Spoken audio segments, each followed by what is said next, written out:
Welcome. SLST education বিষয়ের আরো একটি গুরুত্বপূর্ণ ক্লাস আজকে আমরা আলোচনা করব সবাই মিলে একসাথেই। পাঠ্যক্রম, কারিকুলাম, এডুকেশনের একটা গুরুত্বপূর্ণ পাঠ্যক্রম, যাকে শিক্ষা ব্যবস্থার একটা বিদ্যালয়ের হৃৎপিণ্ড বলা হয়, শিক্ষা ব্যবস্থার হার্ট বলা হয়, টোটাল এডুকেশন সিস্টেমের হার্ট পাঠ্যক্রম। পাঠ্যক্রম কি, এর বৈশিষ্ট্য, এর প্রকারভেদ। প্রথমেই বলি, পাঠ্যক্রম টোটাল আমাদের সিলেবাস অনুযায়ী সবটা জানতে গেলে একটা ক্লাসে কিন্তু হবে না। আমি কতটা সময় লাগে সে অনুযায়ী 2 বা 3টে পার্টে আমি চাইছি ডিটেলস ভাবে আমরা জানার চেষ্টা করব। ঠিক আছে? আমি একটা ক্লাসে যদি করি 1.5 ঘন্টা 2 ঘন্টা একটা ক্লাস, ধৈর্য থাকবে না, আপনাদেরও না আমারও না। পাঠ্যক্রম বা কারিকুলাম, কারিকুলামকে আমাদের মধ্যে একটি ধারণা আছে, যা পড়ি তাই হচ্ছে পাঠ্যক্রম। পাঠ্যক্রম মানে হচ্ছে সিলেবাস। দেখুন, আপনারা এডুকেশনের স্টুডেন্ট, হয়তো সিলেবাস আর কারিকুলামের তফাৎটা বুঝছেন, কিন্তু ইন জেনারেলি একবার ভাবুন, এডুকেশনে আসার আগে আমাদের ধারণা কি ছিল? পাঠ্যক্রম মানে সিলেবাস। আসলেই কি তাই? নিশ্চয়ই আমরা জানি না, তা নয়। সিলেবাস হচ্ছে পাঠ্যক্রমের একটা অংশ। অংশ তো পাঠ্যক্রম কি? পাঠ্যক্রম কথাটার এই যে কারিকুলাম, যেটা যে পাঠ্যক্রম কথাটার ইংরেজি প্রতিশব্দ হচ্ছে কারিকুলাম। এই কারিকুলাম কথাটা কোথা থেকে এসেছে? কুরিয়ার থেকে, তাই তো? কারিকুলাম কথাটা এসছে ল্যাটিন শব্দ কুরিয়ার থেকে। কুরিয়ার কথার অর্থ কি? কুরিয়ার শব্দটা আমরা তো আগেও শুনেছি, আর এখন এই মানে অনলাইন শপিং এর যুগে, ফ্লিপকার্ট, অ্যামাজনের, মেসোর যুগে এখন তো কুরিয়ার কথাটা খুব, ডেলিভারি বয় আসবে, কুরিয়ারে আমার জিনিসটা আসে। আগে চিঠিপত্র দেওয়ার জন্য ডিটিডিসি কুরিয়ার সিস্টেম ছিল, বেসরকারি পোস্ট কোনো কিছু পাঠানোর জন্য। ডিটিডিসির সিম্বলটা কি আছে? একটা ঘোড়ার পিঠে একটা মানুষ বসে আছে। এই কুরিয়ার কথার অর্থ হচ্ছে ঘোড়া দৌড়ের বা যে কোনো দৌড়ের নির্দিষ্ট পথ। আমরা ঘোড়ার রেস দেখেছি, কলকাতা রেস কোর্সের মাঠ, বা আমরা দেখি যে ঘোড়া দৌড়ের প্রত্যেকটা ঘোড়ার 1 নম্বর ঘোড়ার 1 নম্বর রাস্তা আছে, 2 নম্বর ঘোড়ার 2 নম্বর রাস্তা, 3 নম্বর ঘোড়ার এইখান থেকে তাকে স্টার্ট করে এখানে এন্ড করতে হয়। যার রাস্তা তাকে কিন্তু সেই রাস্তায় যেতে হয়। আমাদের স্পোর্টস গুলো দেখি ট্র্যাক কাটা হয়, কিন্তু স্কুল স্পোর্টসে ট্র্যাক এদিক সেদিক হলে কোনো সমস্যা নেই, কিন্তু যখন ইন্টারন্যাশনাল বা কোনো গুরুত্বপূর্ণ স্পোর্টস দেখি, যাকে তার নির্দিষ্ট ট্র্যাকেই শেষ করতে হয়, কিন্তু এটাও একটা সিস্টেম। তো ঘোড়া দৌড়ের যে নির্দিষ্ট পথ বা দৌড়ের নির্দিষ্ট পথকে ল্যাটিন ভাষা বলা হচ্ছে কুরিয়ার। এবার এখানে স্বাভাবিকভাবে প্রশ্ন আসছে যে কুরিয়ারের সাথে আমার পড়াশোনার কি সম্পর্ক রে বাবা? হ্যাঁ আছে, উৎপত্তিগতভাবে কথাটা যেখান থেকে উৎপত্তি হচ্ছে সেখান থেকে আসছে। কুরিয়ার হচ্ছে নির্দিষ্ট পথ, অর্থাৎ লক্ষ্যে পৌঁছানোর রাস্তাটা, সেটা হচ্ছে কুরিয়ার। ঠিক একইভাবে শিক্ষা প্রক্রিয়ার একটা লক্ষ্য থাকে। ঘোড়া দৌড়ের পথ তো আমরা দেখলাম, তার সাথে কি সম্পর্ক? শিক্ষা এখান থেকে শুরু হচ্ছে, আমরা আগের দিনই পড়েছি শিক্ষার লক্ষ্য। শিক্ষার উদ্দেশ্য এটাই হচ্ছে এই লক্ষ্যে পৌঁছানো। প্রত্যেকটা প্রক্রিয়ার একটি লক্ষ্য আছে, আগের ক্লাসটায় দেখে নেবেন, যারা দেখেন প্লে লিস্টে দেওয়া থাকবে। শিক্ষা তার লক্ষ্যে পৌঁছায়। এবার লক্ষ্যে পৌঁছানোর জন্য আমি এখান থেকে শিক্ষা স্টার্ট করছি, আমার এখানে পৌঁছানো দরকার। আমি শিলিগুড়ি থেকে বেরিয়েছি, আমি কলকাতা পৌঁছাবো, তার নির্দিষ্ট একটা রুট আছে। তো আমি শিলিগুড়ি থেকে গুয়াহাটির বাস ধরে শিলিগুড়ি থেকে কলকাতা পৌঁছাবো না, আমি গুয়াহাটি পৌঁছে যাব, এটাই স্বাভাবিক। তাহলে আমাকে কলকাতা আসা ট্রেন, বাস কিছু একটা ধরতে হবে, নির্দিষ্ট পথ আছে। তো শিক্ষার লক্ষ্য এটা। এখানে পৌঁছতে গেলে আমি এইদিকে হাঁটা দিলাম, তাহলে শিক্ষার লক্ষ্যে আমি পৌঁছতে পারবো না। এই যে শিক্ষাকে তার লক্ষ্য পূরণের করার জন্য কতগুলো বিষয় অনুশীলন করা হয়, এইগুলো অনুশীলন যদি করতে পারি আমরা প্রত্যক্ষ বা পরোক্ষভাবে, তবেই শিক্ষার লক্ষ্য পূরণ হয়। যে বিষয়গুলো অনুশীলন করার মধ্যে দিয়ে এই শিক্ষার লক্ষ্য পূরণ হয়, তাকেই বলা হয় পাঠ্যক্রম। এইবার বুঝতে পেরেছি কুরিয়ারের সাথে আমার এই পাঠ্যক্রমের সম্পর্কটা কি। কুরিয়ার মানে নির্দিষ্ট বলেছি, কারিকুলাম কথাটা হচ্ছে কুরিয়ার থেকে এসেছে। কুরিয়ার মানে হচ্ছে দৌড়ের নির্দিষ্ট পথ। ঠিক তেমনি শিক্ষা তার লক্ষ্যে পৌঁছানোর জন্য যে পথ অতিক্রম করছে, যে বিষয়গুলো জানলে, শিখলে, অনুশীলন করলে, প্র্যাকটিস করলে, এক্সারসাইজ করলে শিক্ষা তার লক্ষ্যে পৌঁছাবে। শিক্ষার লক্ষ্য কি হতে পারে? শিক্ষার্থীর সার্বিক বিকাশ, দৈহিক, মানসিক, সামাজিক, প্রাক্ষবিক, নৈতিক, আধ্যাত্মিক, অল রাউন্ড ডেভেলপমেন্ট। যে বিষয়গুলো অনুশীলনের মাধ্যমে শিক্ষার্থীর অল রাউন্ড ডেভেলপমেন্ট ঘটে, শিক্ষার লক্ষ্য পূরণ হবে, সেই বিষয়গুলোকে বলা হয় পাঠ্যক্রম। তাহলে কুরিয়ারের সাথে কারিকুলামের সম্পর্কটা নিশ্চয়ই বুঝতে পারছি। কুরিয়ার মানে যেমন নির্দিষ্ট পথ ধরে যাওয়া, ঠিক তেমনই শিক্ষার লক্ষ্য পূরণ করবার জন্য যে পথটাকে আমার পাড়ি দিতে হয়, যে বিষয়গুলো অনুশীলন করতে হয়, সে অনুশীলন করার বিষয়গুলোকে বলছে পাঠ্যক্রম বা কারিকুলাম। আশা করি ক্লিয়ার হয়েছে। তারপর আপনাদের ডাউট থাকলে কমেন্ট করবেন। আমি সব কমেন্টের সরাসরি উত্তর না দিলেও আমি নিশ্চয়ই সেগুলো চেষ্টা করবো আপনাদেরকে পরবর্তীকালে শর্ট হলেও জানিয়ে দেওয়ার। ঠিক আছে, এবারে তাহলে এইবার আমরা আশা করি পাঠ্যক্রমের সংজ্ঞা নিজেরাই দিতে পারবো। বিভিন্ন মনোবিদ বিভিন্ন ভাবে দিয়েছেন, পেইনির আছে, ডিউইর আছে, বিভিন্ন মতবাদ আছে। তুমি প্রত্যেকটার যদি সংজ্ঞা পড়তে যাই তাহলে এই ক্লাসটা ওতেই আটকে যাবে। এখান থেকে আমরা কি বুঝছি, যে বিষয়গুলো অনুশীলনের মাধ্যমে শিক্ষার লক্ষ্যে পৌঁছানো যায়। এইবার দেখুন এর সাথে আস্তে আস্তে করে আমরা ছোট ছোট কতগুলো জিনিস দেখুন। নির্বাচন ধর্মী যে বিষয়গুলো, কেন নির্বাচন ধর্মী বলছি, কোন কোন লক্ষ্যে শিক্ষার লক্ষ্য পরিবর্তনশীল, আগের ক্লাসটা পড়িয়েছি, যে জন্য আমি কিন্তু ফিলোসফি স্কিপ করে এখানে চলে আসলাম। শিক্ষার লক্ষ্য সময়ের সাথে সাথে পাল্টে যায়, এই জন্য বলছে নির্বাচন ধর্মী, যেমন লক্ষ্য তেমন আমার পাঠ্যক্রম নির্বাচন করতে। নির্বাচন ধর্মী বা পরিবর্তনশীল যে বিষয়গুলো অনুশীলনের মাধ্যমে বা পূর্ব নির্ধারিত, আগের থেকে ঠিক করা থাকে এই লক্ষ্য, তাহলে এই বিষয় পড়তে হবে, এই রান্না করবো, এই মশলা আমাকে রেডি করতে হবে, তাই তো? ঠিক তেমনই পূর্বনির্ধারিত যে বিষয়গুলো অনুশীলনের মাধ্যমে শিক্ষার লক্ষ্যে পৌঁছানো যায়। এবার এখানে আরেকটা কথা আমি যোগ করবো, এই যে বিষয়গুলো অনুশীলন করে শিক্ষার লক্ষ্য পৌঁছবে, শুধুমাত্র কি শ্রেণীকক্ষের মধ্যে অনুশীলন করলেই হবে? একদম সঠিক ধরেছেন না। শিক্ষার্থীর দৈহিক বিকাশ, সামাজিক বিকাশ, এগুলো শুধু শ্রেণীকক্ষে হয় না। বৌদ্ধিক বিকাশটা ঘটলেও অন্যান্য বিকাশ ঘটানোর জন্য আমার শ্রেণীকক্ষের বাইরেও সাহায্য নেই। এই জন্য পাঠ্যক্রমের সাথে যুক্ত হবে শ্রেণী এবং শ্রেণী বহির্ভূত, ক্লাসরুমের ভেতরে এবং ক্লাসরুমের বাইরে, শ্রেণী এবং শ্রেণী বহির্ভূত পূর্ব নির্ধারিত যে বিষয়গুলো অনুশীলন করার মধ্যে দিয়ে শিক্ষার লক্ষ্য পূরণ হয় বা শিক্ষার উদ্দেশ্যে পৌঁছানো যায়, তাকেই বলা হয় পাঠ্যক্রম। আশা করি ক্লিয়ার। এবার দেখুন, এটা আপনাদের একটু আমি টাস্ক দিচ্ছি, কিছু মনোবিদের, শিক্ষাবিদদের যে সংজ্ঞা একটু নিজেরা দেখে নেবেন। ওইগুলো তো আমরা যে কোনো সবকিছু বইয়ে পাবো, আমি বইয়ের থেকে বেশি জানার মানে কোনো প্রশ্নই আসে না, তাও আপনারাও জানেন এই বিষয়গুলো একবার ঝালিয়ে নাও, একটু দেখে নেবেন। এইবার এরপরে যে বিষয়টা আসছে, পাঠ্যক্রমের কতগুলো বৈশিষ্ট্য আছে, সেই বৈশিষ্ট্যগুলো যদি আমরা আলোচনা করি আরো বেশি আমাদের কাছে ক্লিয়ার হবে। আমি সময় বাঁচানোর জন্য কয়েকটি বৈশিষ্ট্য লিখে নিয়ে আলোচনায় আসছি। পাঠ্যক্রম প্রক্রিয়ার কতগুলো বৈশিষ্ট্য, যে বৈশিষ্ট্যগুলো জানলে পাঠ্যক্রম বিষয়টা আমাদের কাছে আরো ক্লিয়ার হয়ে যাবে। প্রথম বৈশিষ্ট্য আমি লিখেছি নির্বাচন ধর্মী। পাঠ্যক্রম সংজ্ঞা বলার সময় বলো নির্বাচন ধর্মী মানে কোনো একটা পাঠ্যক্রমে কি কি থাকবে সেটা তো আগের থেকে সিলেকশন করা হয়, সিলেক্টিভ। তো প্রাথমিক স্তরের শিক্ষার্থীরা কি কি শিখবে সেটা আগের থেকে ঠিক করা। নিশ্চয়ই ক্লাস শুরু হয়ে গেছে, টিচার যে ঠিক করে না আমরা ক্লাস 1 2 3 4 বা 1 এই জিনিসগুলো পড়বো না, আগের থেকে কি করে কিছু যারা এক্সপার্ট আছেন তারা নির্বাচন করে যে এই স্তরের ছেলে মেয়েদের আমরা এই বিকাশ ঘটাতে চাই, তার মানে শিক্ষার লক্ষ্য ঠিক হলো, সেই লক্ষ্য অনুযায়ী বিষয়গুলো কিন্তু নির্বাচন করা, সিলেকশন করা হয়। ঠিক আছে, অর্থাৎ আন্দাজে কতগুলো বিষয় পাঠদান করে গেলাম, শিক্ষিত করে তুললাম ছেলে মেয়েদের, সেটা কিন্তু আধুনিক ধারণার মধ্যে পড়ছে না, বা প্রাচীন ধারণাতেও পাঠ্যক্রম বা কারিকুলাম সবসময় নির্বাচন ধর্মী হয়। কোন কোন বিষয়গুলো হবে থাকবে সেটা নির্বাচন করা হয়, এর সাথে রিলেশন দেখে আসে পূর্ব নির্ধারিত। এই নির্বাচন যখনই করা হয় তখন সেটা কি হবে, পূর্ব নির্ধারিত হবে, আগের থেকে ঠিক করা থাকবে কোন ক্লাসে ছেলেমেয়েরা কি শিখবে, কোন স্তর, ক্লাস বলবো আমরা স্তর, প্রাথমিক স্তর তার দুটো ভাগ, নিম্ন প্রাথমিক, উচ্চ মাধ্যমিক, 1 থেকে 4 বা 5 অবধি শিক্ষার্থীরা এই জিনিসগুলো শিখবে, তাকে পাঠ পাঠ করে যখন ভাগ করা হয় সেটা হয়ে যায় সিলেবাস। আমি পরে আসছি, আর সময় থাকলে আজকে আসবো, নাহলে পরের ক্লাসে বলবো। আর মাধ্যমিক স্তরে তার মধ্যে নিম্ন মাধ্যমিক অর্থাৎ নবম দশমের শিক্ষার্থীরা এই শিখবে, একাদশ দ্বাদশ উচ্চ মাধ্যমিক এই শিখবে, স্নাতক স্তর উচ্চ শিক্ষায় স্নাতক স্তরে এই শিখবে, স্নাতকোত্তরে এই শিখবে, তার সব কিন্তু দেখবেন আগের থেকে নির্ধারণ করা থাকে।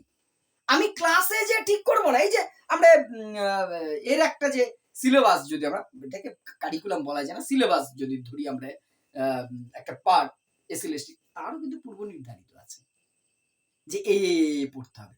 তাহলে এক্সপার্টরা কি করছে, কিছু বিশেষজ্ঞ ব্যক্তি বা সংস্থা তারা এটা আগের থেকে নির্ধারণ করে রাখছে, দুটো কিন্তু অনেকটা এক। নেক্সট হচ্ছে শ্রেণী এবং শ্রেণী বহির্ভূত। সংজ্ঞা বলতে যে আমি এটাও বলেছি, অর্থাৎ পাঠ্যক্রমে এমন বিষয় থাকে যার কতগুলি শ্রেণীকক্ষে অনুশীলন করা যায় আর কতগুলো বিষয় থেকে যেগুলো শ্রেণীকক্ষে নয়, শ্রেণীর বাইরে যে অনুশীলন করা যায়। আমি শিক্ষার্থীদের মানসিক বিকাশ, বৌদ্ধিক বিকাশ ঘটানোর জন্য, জ্ঞানের বিকাশ ঘটানোর জন্য, তার তত্ত্ব আলোচনার জন্য, হাজারো জিনিস শেখানোর জন্য ক্লাসরুমে পারি। কিন্তু শিক্ষার্থীদের দৈহিক বিকাশটাও তো অন্যতম একটি লক্ষ্য শিক্ষার। দৈহিক বিকাশ ক্লাসরুমে বসে শুধুমাত্র পুষ্টিবিদ্যা, স্বাস্থ্যবিদ্যা বোর্ডে পড়িয়ে গেলে হবে না, তার জন্য মাঠেই যেতে হবে, খেলতে হবে। সামাজিক বিকাশ, বৃক্ষরোপণ, নিকটতম কর্মসূচিতে অংশগ্রহণ, নির্মল বাংলা, স্বচ্ছ ভারত অভিযান, বিভিন্ন কাজে অংশগ্রহণ করাতে হবে। ক্লাসরুমে বসে হবে হবে না। সামাজিক বিকাশ, তাদের রসোপলব্ধিমূলক বিষয় জানানোর জন্য নাটক, গান, এটা সেটা নিয়ে ক্লাসরুমের বাইরে যেতে হবে সময়। তাহলে শ্রেণীকক্ষেও যেমন পাঠ্যক্রম অনুশীলন হয়, শ্রেণীকক্ষের বহির্ভূত মানে বাইরেও অনুশীলন হয়। দুটো জিনিসের সমন্বয় থাকবে। নেক্সট, উদ্দেশ্য নির্ভর পাঠ্যক্রমের কাজই তো লক্ষ্যে পৌঁছানো। লক্ষ্যে পৌঁছানোর কৌশলটাই তো উদ্দেশ্য। তাহলে অবশ্যই পাঠ্যক্রম সবসময় নির্দিষ্ট একটা উদ্দেশ্য নির্ভর। কি করতে চাইছি সেটা আগে উদ্দেশ্যটা নির্ধারণ করতে হয়, সে অনুযায়ী তো পাঠ্যক্রম তৈরি হয়। এটা আমাদের কাছে ক্লিয়ার আশা করি। এটা নিয়ে আমি কথা খুব বাড়ানোর দরকার নেই। অর্থাৎ একটা নির্দিষ্ট উদ্দেশ্য পূরণের জন্য পাঠ্যক্রম তৈরি হয়। পাঠ্যক্রমের জন্মই হয়েছে উদ্দেশ্য পূরণের জন্য। ফলে পাঠ্যক্রম সর্বদা উদ্দেশ্য নির্ভর হতে হবে। পরিবর্তনশীল পাঠ্যক্রম পরিবর্তন হবে না। আমার দাদু যা পড়ে গেছে আমিও তাই পড়ছি, আমার পরের 3 জেনারেশন পরে একই জিনিস পড়বে, এটা কখনো হয়? হয় না। প্রাচীন ভারতের শিক্ষা পরে আমরা পড়বো, আমরা তো বেসিক্যালি জানি সবটাই। সেই সময় শিক্ষার লক্ষ্য একরকম ছিল, বৌদ্ধ শিক্ষা, ইসলামিক শিক্ষা আস্তে আস্তে পরিবর্তন হলো, ব্রিটিশ ভারতের শিক্ষার লক্ষ্য একরকম হলো। তার মানে পাঠ্যক্রম পরিবর্তন হলো। স্বাধীনতার পরে পরে পাঠ্যক্রম একরকম, এখন 21st সেঞ্চুরিতে আর একরকম। এনইপি 2020 শিক্ষার উদ্দেশ্য লক্ষ্য অনেকটা পরিবর্তন হয়েছে, পাঠ্যক্রমের পরিবর্তন হচ্ছে। ভবিষ্যতে আমরাই দেখে যাবো অনেক পরিবর্তন হবে। আজ থেকে 100 বছর পরে এই পাঠ্যক্রমের অনেক চেঞ্জ চলে আসবে। সময়ের সাথে সাথে পাঠ্যক্রমের পরিবর্তনশীলতা হচ্ছে পাঠ্যক্রমের অন্যতম বৈশিষ্ট্য। গতানুগতিক পাঠ্যক্রমের পরেই আসবো, সেখানে পরিবর্তনশীলতাকে কম দেখা হয়। কিন্তু আধুনিক পাঠ্যক্রম যেটা বলছে, পাঠ্যক্রমের প্রধান ধর্মই হচ্ছে পরিবর্তনশীল। পরিবর্তন, চেঞ্জ ইজ গুড, একটা কথা আছে না, পাঠ্যক্রমের কিন্তু পরিবর্তন দরকার আছে। বাস্তব গুণ সম্পন্ন এমন বিষয় শিখালাম ছেলে মেয়েদের যার বাস্তবে কোনো কাজেই লাগে না, তা শিখিয়ে কোনো লাভ আছে? নিশ্চয়ই নেই। এমন বিষয় তো শেখাতে হবে যার বাস্তব গুণ সম্পন্ন, যার বাস্তবে সেটা কাজে লাগবে। যে জিনিসগুলো শিখে আমার বাস্তবে কাজেই লাগবে না, সেই জিনিস শিখে লাভ কি? তাহলে পাঠ্যক্রমে এমন বিষয় থাকবে যার বাস্তব গুণ আছে। আর হচ্ছে লাস্ট বলেছি সমাজ নির্ভর। শিক্ষা কি প্রক্রিয়া? শিক্ষা হচ্ছে একটি সামাজিক প্রক্রিয়া। শিক্ষা যদি সামাজিক প্রক্রিয়া, শিক্ষার উদ্দেশ্যের মধ্যে অন্যতম একটি উদ্দেশ্য হচ্ছে সামাজিক বিকাশ। শিক্ষার্থীর সার্বিক বিকাশের মধ্যে অন্যতম একটা হচ্ছে দৈহিক, মানসিক, প্রাক্তবিকের পরে আসে সামাজিক। তাহলে সামাজিক বিকাশ ঘটাতে গেলে পাঠ্যক্রম তো সমাজ নির্ভর হবে। শিক্ষা সামাজিক প্রক্রিয়া। আমাদের যে কোনো স্তরে শিক্ষার যে বিষয়গুলো আমরা পড়ি তার ম্যাক্সিমামটাই সমাজের উপাদান। কারণ মানুষের ধর্ম, কর্ম, জন্ম সবকিছু সমাজের মধ্যে, সমাজের বাইরে মানুষের অস্তিত্বই নেই। আমরা আগের ক্লাসে পড়েছি, ফার্স্ট ক্লাসটায়, শিক্ষার সমাজতান্ত্রিক ব্যক্তিতান্ত্রিক লক্ষ্য। তাহলে পাঠ্যক্রম অবশ্যই সমাজ নির্ভর হবে। এই হলো পাঠ্যক্রম বৈশিষ্ট্য। নির্বাচন ধর্মী, পূর্ব নির্ধারিত, শ্রেণী বহির্ভূত, উদ্দেশ্য নির্ভর, পরিবর্তনশীল, বাস্তব গুণ সম্পন্ন, সমাজ নির্ভর। পাঠ্যক্রমের আরো অনেক বৈশিষ্ট্য আছে, সব বৈশিষ্ট্যগুলো বললাম না, আশা করি এইটুকু বোঝা গেছে। এবার আমরা পরের বিষয়টা যেটা আসি, পাঠ্যক্রমের ধরন আছে। অর্থাৎ দুটো বেসিক টাইপ রয়েছে পাঠ্যক্রমে, দুটো ধরন রয়েছে। বেসিক দুটো ধরন কি? একটা হচ্ছে আপনার যে গতানুগতিক, আর একটা আধুনিক পাঠ্যক্রম। এই দুটো সম্বন্ধে একটু সাধারণ ধারণা আমরা নেব। গতানুগতিক পাঠ্যক্রম আর সেকেন্ড হচ্ছে আধুনিক পাঠ্যক্রম। গতানুগতিক আর কি বললাম, আধুনিক পাঠ্যক্রম। গতানুগতিক ট্র্যাডিশনাল, ট্র্যাডিশনাল মানে বাঙালি ইংরেজি ভালো বুঝি, যেটা চলে আসছে, ট্র্যাডিশন, এটা আমাদের থাকে না, প্রত্যেক পরিবারের থেকে, সমাজের থেকে, ঐতিহ্য থেকে, এটা মানতেই হবে। অর্থাৎ পাঠ্যক্রমের এই গতানুগতিক ধারণাটা পাঠ্যক্রম সম্পর্কিত প্রাচীন ধারণা। যে ধারণায় মনে করা হয় পাঠ্যক্রম মানে হচ্ছে কতগুলো কমন জিনিস, এইগুলো অনুশীলন করলেই শিক্ষার্থীর জ্ঞান বাড়বে, যে মানুষের মতন মানুষ উঠবে, এর বাইরে যাওয়া যাবে না। ট্র্যাডিশনাল কতগুলো বিষয় পড়তে হবে, মানে ট্র্যাডিশনাল পোশাক, গতানুগতিক বিষয়, যার কোনো দুনিয়া উল্টে যা চেঞ্জ হবে না। অর্থাৎ পাঠ্যক্রম সম্পর্কিত প্রাচীন যে ধারণা, যার কোনো পরিবর্তন নেই, যে কতগুলো কমন বিষয় যেগুলো অনুশীলন করলেই শিক্ষার্থীর বিকাশ হবে বলে মনে করা হয়, তার বাইরে যাওয়া যাবে না, যা হয়ে যাক হয়ে যাক, সেই ধারণাটাই হচ্ছে গতানুগতিক। এইখানে পাঠ্যক্রমটা কি হয়, অপরিবর্তনীয়। কতগুলো জ্ঞানের বিষয় শুধুমাত্র মুখস্থ নির্ভর পাঠ্যক্রম, বাস্তব উপযোগিতা যেখানে কম, পরিবর্তনশীলতা যেখানে নেই, পারিপার্শ্বিক পরিবেশকে যেখানে গুরুত্ব দেওয়া হয় না, শিক্ষার্থীর চাহিদা যেখানে অবহেলিত থাকে, শুধুমাত্র কতগুলো জোর করে বিষয় চাপিয়ে দেওয়া, সেই শিক্ষার্থীর শিক্ষার সংকীর্ণ ধারণাটাকে মনে করুন, সেটা হচ্ছে গতানুগতিক। আধুনিক মডার্ন যে কনসেপ্ট আছে পাঠ্যক্রমে, এতক্ষণ যেটা আমরা পাঠ্যক্রম সম্বন্ধে পড়লাম, সেটাই হচ্ছে আধুনিক পাঠ্যক্রম। অর্থাৎ শিক্ষার্থীর চাহিদা, সামর্থ্য, আগ্রহকে গুরুত্ব দিয়ে, বাস্তব পরিবর্তনশীলতাকে গুরুত্ব দিয়ে সমাজ এবং ব্যক্তির উপযোগী বিষয়বস্তু অনুশীলন করা, শিক্ষার লক্ষ্য পূরণের যে বিষয়গুলো, সেটা হচ্ছে গতানুগতিক। এই ধরনের যে পাঠ্যক্রম কি হবে, পরিবর্তনশীল হবে, সময়ের সাথে, যুগের সাথে, সবকিছুর সাথে তাল মিলিয়ে পাঠ্যক্রমকে চেঞ্জ করতে হবে। এই পরিবর্তনশীল পাঠ্যক্রমটা হচ্ছে আধুনিক পাঠ্যক্রম। এবার পাঠ্যক্রম কিভাবে লিখিত, অলিখিত বা কিরকম হবে, তার ভিত্তিতে পাঠ্যক্রমের 3টে ভাগ করা হয়। সেটা কি কি? একটা হচ্ছে লিখিত পাঠ্যক্রম, লিখিত পাঠ্যক্রম। আরেকটা হচ্ছে হিডেন বা অলিখিত পাঠ্যক্রম। পাঠ্যক্রম কথাটা বারবার আর লিখছি না। আরেকটা হচ্ছে সমন্বয়িত পাঠ্যক্রম, হলিস্টিক। লিখিত পাঠ্যক্রম, অলিখিত পাঠ্যক্রম, সমন্বয়িত বা হলিস্টিক কারিকুলাম, এই 3 প্রকার।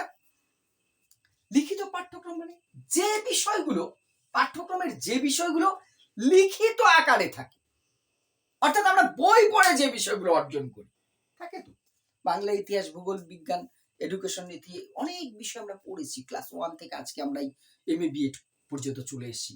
যে বিষয়গুলো লিখিত আকারে থাকে, সাধারণ অর্থে গতানুগতিক পাঠ্যক্রমে ধরা নেই, সেটাই কিন্তু পাঠ্যক্রম। শুধু লিখিত বিষয়টাকে পাঠ্যক্রম ধরা হয়। গতানুগতিক যে চোখটাকে বলছিলাম, সেই যে লিখিত পাঠ্যক্রম, যার আবার 7টি ভাগ আছে, এখন বলবো না, এর পরের স্টেজে আসবো, 7 প্রকারের পাঠ্যক্রম আলোচনা করব। বিষয় কেন্দ্রিক, কর্মকেন্দ্রিক, কোর কারিকুলাম, ঠিক আছে, জীবন কেন্দ্রিক, কেন্দ্রীয় সমন্বয় পাঠ্যক্রমে 7টা ভাগ আছে। অর্থাৎ লিখিত পাঠ্যক্রম বলতে সেই পাঠ্যক্রমের অংশটাকে বোঝায় যে বিষয়গুলো লিখিত আকারে থাকে, শিক্ষার্থীর অনুশীলন করে, সেটা হচ্ছে লিখিত পাঠ্যক্রম। এবার অলিখিত, অলিখিত হচ্ছে হিডেন। হিডেন মানে কি? লুক্কায়িত বলা চলে, যেটা লুকানো থাকে, তাই তো?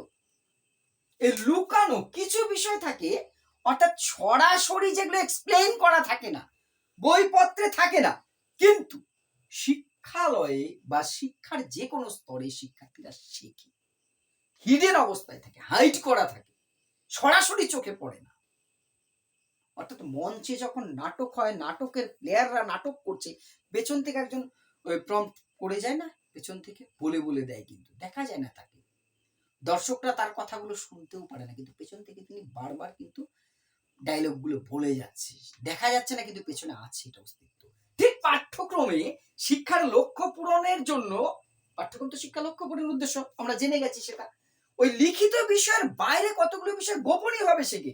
আচার ব্যবহার, কোনো বইয়েতে লেখা নেই যে আচার ব্যবহার শিক্ষার্থীরা শেখে না। পেয়ার লাইনে দাঁড়াতে হয়, চুপ করে থাকতে হয়, স্যার আসলে উঠে দাঁড়াতে হয়, যাওয়ার সময় উঠে দাঁড়াতে হয়, প্রেজেন্ট দেওয়ার সময় উঠে দাঁড়াতে হয়।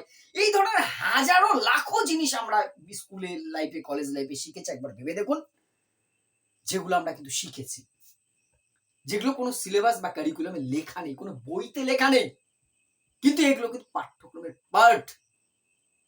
সহযোগিতা, প্রতিযোগিতা, সমবেদনা, সহমর্মিতা, হাজারো জিনিস আমরা শিখেছি, লাখো জিনিস শিখেছি, যেগুলো পাঠ্যক্রমে লিখিত আকারে নেই, কিন্তু পাঠ্যক্রমের পাঠ গুরুত্বপূর্ণ, সেই বিষয়গুলোকে বলা হচ্ছে অলিখিত পাঠ্যক্রম।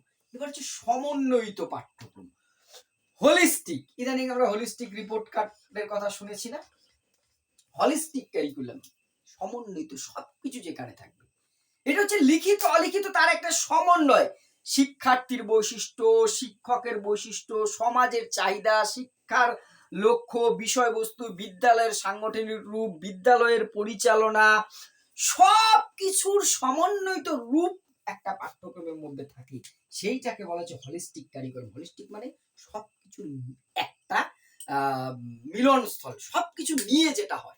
এইটা পাঠ্যক্রমের মধ্যে এটা লিখিত না অলিখিত না, সবকিছু সমান। এখানে শিক্ষার লক্ষ্য গুরুত্ব পাবে, শিক্ষার্থীর চাহিদা গুরুত্ব পাবে, শিক্ষকের স্থান গুরুত্ব পাবে, সমাজের চাহিদা গুরুত্ব পাবে, বিদ্যালয়ের পরিকাঠামো গুরুত্ব পাবে, সবকিছু মিলে একটা কিন্তু পাঠ্যক্রমটা আলাদা রূপ ধারণ করে, সেইটাকেই বলা হয় সমন্বয়িত পাঠ্যক্রম বা হলিস্টিক কারিকুলাম। এরপর যেটা আসবে, এই যে বললাম লিখিত পাঠ্যক্রম, তার ভাগ, অর্থাৎ পাঠ্যক্রমের প্রকারভেদ। তারপরে যেটা খুব গুরুত্বপূর্ণ, পাঠ্যক্রম রচনার সাংগঠনিক উপাদান আছে, 3টি উপাদান। তারপরে পাঠ্যক্রমের বিভিন্ন দার্শনিক ভিত্তিগুলো। ক্লাসটা অনেকটা বড় হয়ে যাবে, প্রথম দিন পাঠটাকে আমি ছোটর মধ্যে রাখছি, পরের পার্টে আমি পাঠ্যক্রমটাকে আরো ডিটেলস আমরা আলোচনা করবার চেষ্টা করব। আপনাদের মতামত, আমার ভুল ত্রুটি অবশ্যই কমেন্ট বক্সে জানাবেন। ধন্যবাদ।